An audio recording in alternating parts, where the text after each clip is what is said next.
I'm Khalil Colonna, and this is Nashville. We are in the height of the tourist season in our city. You know what that means. People from all over the country will be coming to Nashville, and some of them, tens of thousands really, will be staying at places other than hotels. That's where short-term rentals like Airbnb and Vrbo come in. For years, folks have stayed in the houses, townhomes, and apartments made available by homeowners. But some would say the early years of short-term rentals here in Nashville were chaotic to say the least. So, what has the experience been like for folks who own short-term rentals and for folks who live next to them? My next guest knows what it's like to run a short-term rental. Beth Cummings has been renting out of a tiny home for about 2 years as an Airbnb operator in West End. Beth, thanks for joining me and welcome to This is Nashville. You're welcome. Thank you. Really appreciate you being here. So tell me, how did you come to be an owner of an Airbnb property? Well, my husband Bob and I were in the video production business for well over 30 years. And when we moved on from that, luckily we had wonderful friends who were home builders. And we had bought a lot. We live in the Hillsborough West End area. And we had bought a lot next door years and years ago. And Steve and Bob were standing out there going, you know, we could build a tiny house. And I'm like, no way. I really was not immediately enthused with the idea. I felt it might be intrusive. And I was concerned about the neighborhood because we were so dug in to the neighborhood. And as we know, the opinion of Airbnb has not always been positive. As it turns out, it has been a wonderful adventure. Okay, you said that the opinion of Airbnbs hasn't always been positive. I'm curious, at that point in time, what were your opinions on short-term rentals? Yeah, that's a good question. We had stayed in Airbnbs and were satisfied. I just didn't like the idea of the parties and the chaos. And as we were building it, when people would walk by, I would be just a little bit hesitant to say, this is going to be an Airbnb. But because it's so cute and it really adds to the property and the neighborhood, it has turned out well. So my opinion has been changed also by the model, the business model of Airbnb. We have been very satisfied as a host, and our guests are satisfied. It's really been a win-win. It's really a mom and pop business. And our previous business life, I think in any business you're going to have risk, and so there is risk, but the payoff has been good. Tell me a little bit more about the experience when you got started. Once your neighbors found out this tiny home on your property is an Airbnb, how did they react? We're a walking neighborhood, and a lot of dogs, a lot of walkers, a lot of runners, and everyone that would stop by and say, oh, what are you building? You know, what's going on? And we would say it's a guest house or sometimes an Airbnb. And they were really not negative about it. And I do think because it's so small, it's 400 square feet. It's small. It marries up to our house. There's a feeling of, it was really a labor of love. We had a ball building it with friends and family and these great builders. So I do not remember one negative response. Now, earlier you said it's been a win-win. I'm sure there's been some stresses too. Oh yeah. But as far as our guests are concerned, I think when they walk in there, they realize, there's even a little book that says this is how we built it, and these are the people that built it. And I think that they respect that, and it has a homey feel, and we're right next door. I really, really believe in that concept as opposed to the, there are some big Airbnbs right next door to us. Okay. As a matter of fact, the silver lining of that happening was that we were able to get a new setback from the street, and we're actually able to build it because it's basically on a postage stamp. It's a small lot. Okay. Now, even back before people like Beth got started in the short-term rental business, there were very few rules and regulations in place. That's when city officials took up the job of regulating the new industry. My next guest led that charge. Berkeley Allen is an at-large Metro Council member and former guest of the show. Council member Allen, welcome back to This is Nashville. Thank you. Great to be here. Thanks for being here. So when did you come to recognize the lack of rules for the short-term rental market was becoming a problem? I had constituents who owned a historic bed and breakfast, which is a different designation and had a very strict set of rules. They had to have a commercial kitchen and sprinklers and just a whole lot of requirements because they were sort of the pioneers in that. And they sat down with me and said, either we shouldn't have these rules or there need to be rules for this new phenomenon that we're seeing called Airbnb. And at that point, there were maybe 200 of them. So I started working with the council office to look at what existed in other cities, just in terms of legislation, and there really wasn't that much to go by. So we were definitely on the cutting edge, which is always a risky place to be, just in terms of knowing whether you're going to get it right the first time or not. And we sort of started with what had been required for the historic bed and breakfast. And then also looked at some other cities that seemed to have rules that seemed like they would make sense for us. Austin was the one we drew from the most heavily, and ultimately decided that we needed rules. And according to the code administrator at that time, because our current legislation didn't say that you couldn't rent your house for a short period of time, he couldn't rule that people were in violation of anything. So we realized that we had to kind of start from scratch and put in place the need for having a permit and some safety requirements and just ensuring that people went by the noise ordinances and the trash ordinances. And then the trickiest thing, and probably something I'm not sure we got right, we started with a maximum of 3 bedrooms and 6 guests because that's what the historic bed and breakfast could do. And interestingly, the only people who were really engaged in the conversation at that time were the 200 people that were operating them already, and they questioned, why do we need any rules, or why are there limits, or why not 20? Some cities let you have 20. So ultimately, we went with a maximum of 12 people, and I think, as Beth has pointed out, the little bitty ones have, I think, never caused much of a problem. It's the 12 where there's a party happening, instead of, we were envisioning corporate retreats and family reunions. So that's probably where we first realized, okay, this was good. We've put rules in place. We're requiring them to pay the hotel motel tax like the hotels and the motels do. We think we've leveled the playing ground now, and let's see how this plays out. Well, talk to me about this. I mean, you mentioned initially it was 200 folks involved, but now we've got nearly 7,000 regulated short-term rentals in Nashville. There's a lot of perspectives to consider. Tell me, how has it gone trying to find a solution for everyone? For everyone. I think, well, first of all, we had the interesting interaction of sort of the property rights people saying, why can't I do anything I want with my property? Engaging with state officials who at one point toyed with regulating it strictly at the state level. And I spent a lot of time up at the state courthouse, state house at that time, just emphasizing how unique it is to each city, that Sevierville and Gatlinburg and Nashville are different, and other smaller cities would have totally different needs. So what we thought made sense at the beginning, I think the council has sort of, as it's sort of like I say, letting your puppy sit on the couch and then it grows up to be a Great Dane, and you realize that what you thought was okay isn't quite as good a fit when things get bigger. So we started with you have to have a permit, and we immediately recognized that there needed to be limits, so there could be no more than 3% in a census tract, thinking that would minimize the impact on the neighborhood. But we toyed with, but ultimately people were not in favor of a limit by block. And maybe if we'd started with, again, a lower number of people and only one per block, it could have been an invisible thing in the neighborhood that just allowed people to earn extra money on their homes.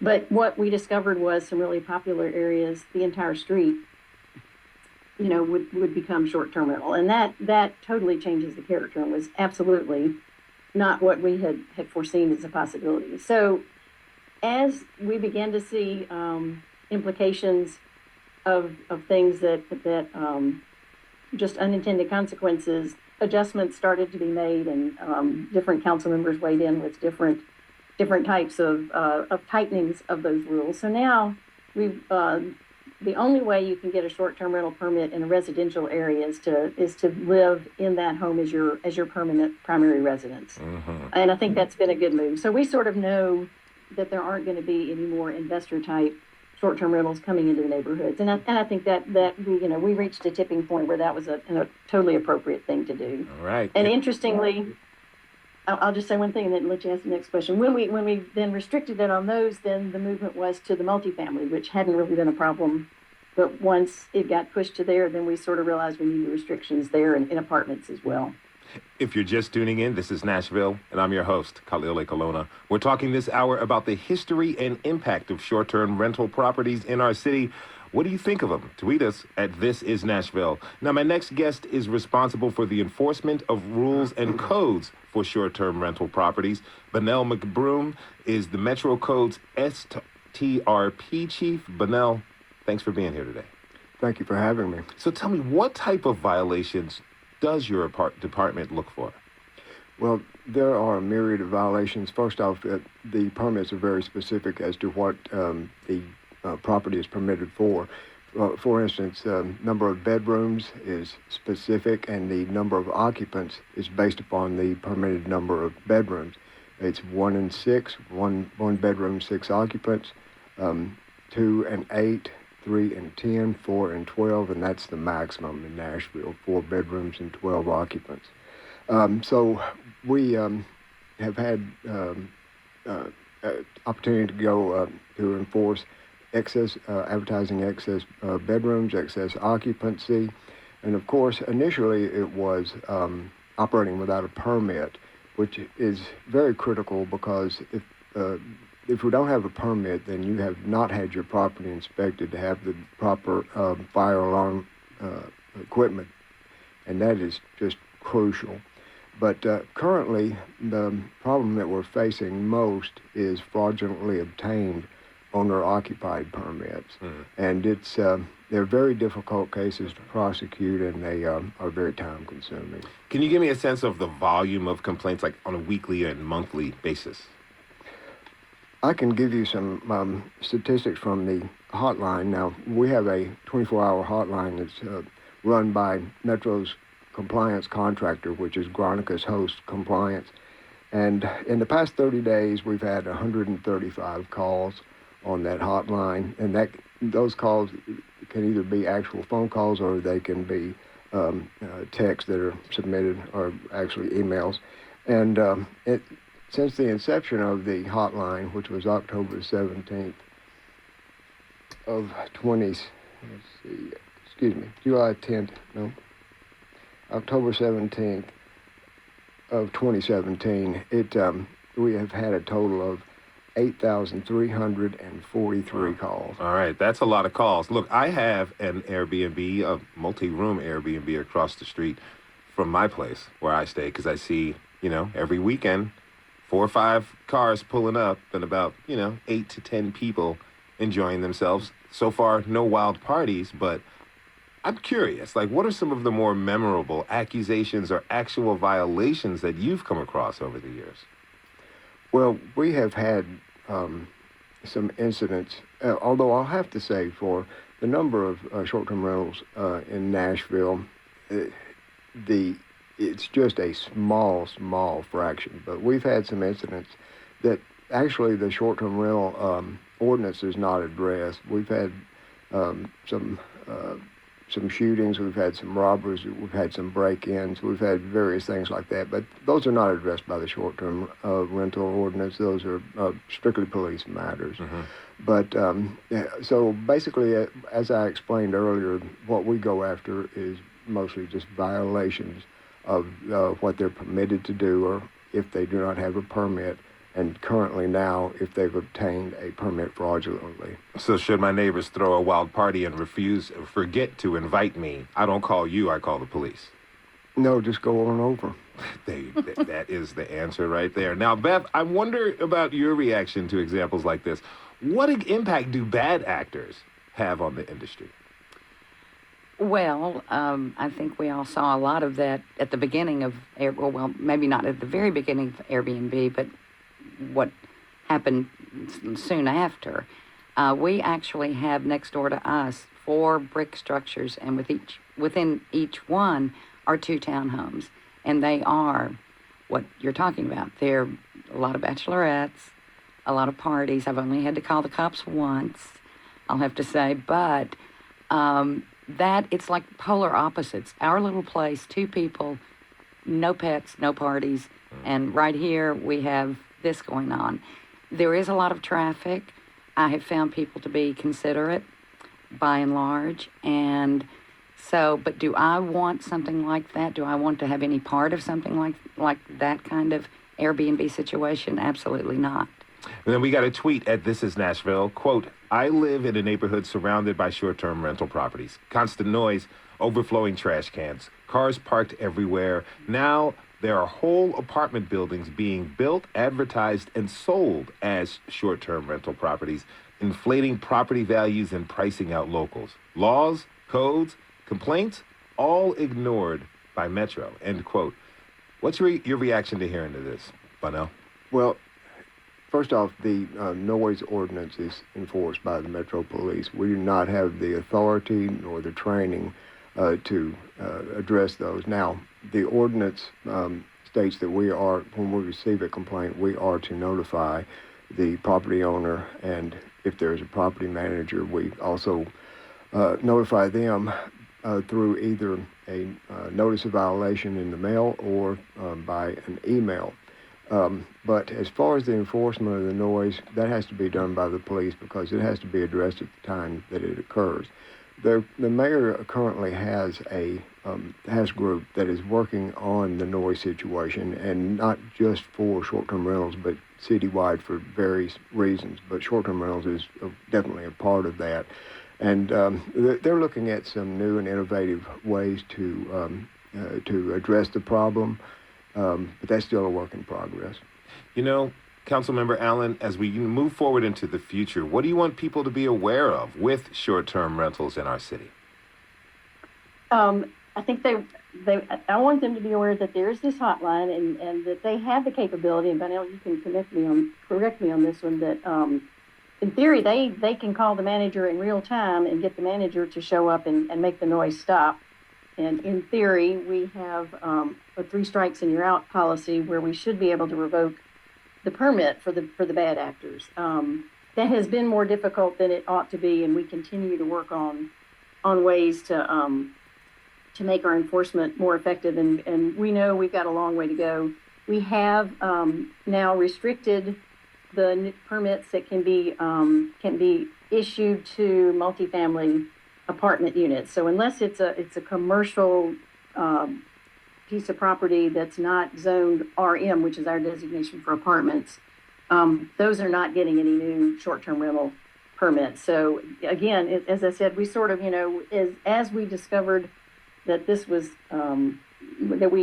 too much of a good thing and we've reached the too much point, then we've limited where those new permits can go. So at this point, it's only in commercial or office, residential, or mixed use areas where new permits can be issued. And we are well aware that enforcement still has a lot of room for improvement.